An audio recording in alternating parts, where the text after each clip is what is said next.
প্রতিদিন আমাদের কত গল্প থাকে, তাই না? কত সুখের গল্প, কত দুঃখের গল্প, হারিয়ে যাওয়ার গল্প, কত পাওয়ার গল্প। দিন শেষে ঘরে ফেরা হবে এবং ফিরে সেই গল্পগুলো মাকে বলবো, পরিবারকে বলবো। ঠিক তেমনই একটি ঘটনা ঘটছে এই পাখির অভয়ারণ্যে। দর্শক, আসি একটি পাখির অভয়ারণ্যে। এখানে চারিদিকে বহু প্রজাতির পাখি, পরিযায়ী পাখি, দেশীয় পাখি, এমনকি আমাদের লোকাল বিভিন্ন ধরনের পাখি, যেমন বক, পানকৌড়ি, শালিক, কাক, ঘুঘু, প্রচুর পরিমাণে প্রজাতির পাখি আছে এখানে। সঙ্গত কারণে লোকেশন শেয়ার করছি না। তারপরে দেখুন যে আমরা দিন শেষে কি চাই, আমরা চাই নিরাপত্তা। ঠিক পাখিরাও তেমন এই অভয়ারণ্যে এসে নিরাপত্তা পাই।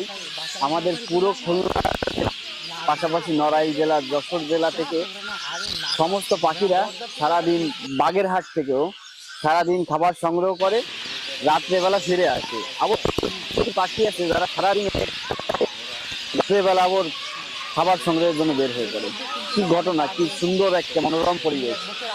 তো এইখানে চারিদিকে দেখতে পাচ্ছেন যে গাছে গাছে পাখির বিষ্ঠায় ভরে গেছে, পটাশিয়াম ফসফরাসের গন্ধে ম ম করতেছে। চারিদিকে পাখির শব্দ, কিচিরমিচির শব্দ, হয়তো আমার কথাও খুব অল্প শোনা যাচ্ছে। তো এইরকম একটি পরিবেশ আবার হিসেবে, বন্যপ্রাণী প্রেম হিসেবে এসে খুবই ভালো লাগছে, চমৎকার লাগছে। সঙ্গত কারণে আপনাদের সাথে লোকেশন শেয়ার করতে পারলাম না। ধন্যবাদ।